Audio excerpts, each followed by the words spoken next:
জানা গেছে গত 14 ফেব্রুয়ারি বাংলাদেশে স্পেশালাইজড হাসপাতালে ব্রেন টিউমারের অস্ত্রোপচার করা হয় তানিয়া বৃষ্টির। পরে শারীরিক জটিলতা দেখা দিলে উন্নত চিকিৎসার জন্য তাকে চেন্নাই নেওয়া হয়।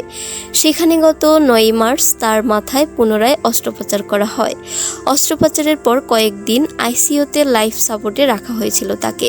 টানা চিকিৎসার পর গত 21 মার্চ তাকে কেবিনে স্থানান্তর করা হয়। 22 মার্চ হাসপাতাল থেকে ছাড়পত্র পান। চেন্নাইয়ের MGM হাসপাতালে মোট 14 দিন ভর্তি ছিলেন এই অভিনেত্রী।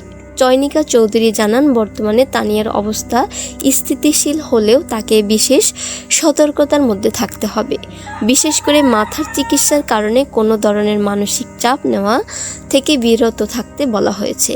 আগামী মাসের 10 তারিখ আবারও ফলো আপের জন্য চেন্নাই যেতে হবে তানিয়া বৃষ্টিকে, চিকিৎসকের পরামর্শ অনুযায়ী। এর আগে চয়নিকা চৌধুরী সামাজিক মাধ্যমে তানিয়ার সঙ্গে সাক্ষাতের অভিজ্ঞতা শেয়ার করে আবেগঘন একটি পোস্ট দেন।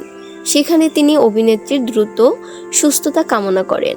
অন্যদিকে নিজের অসুস্থতা নিয়ে সামাজিক মাধ্যমে সংক্ষিপ্ত বার্তা দিয়েছেন তানিয়া বৃষ্টি। সেখানে তিনি লিখেছেন, surgery plus ICU plus life support 11 দিন। বর্তমানে পরিবারের সদস্যদের সঙ্গে দেশে ফিরে বিশ্রামে থাকবেন তানিয়া বৃষ্টি। তার সুস্থতার জন্য ভক্ত অনুরাগীদের কাছে দোয়া চাওয়া হয়েছে।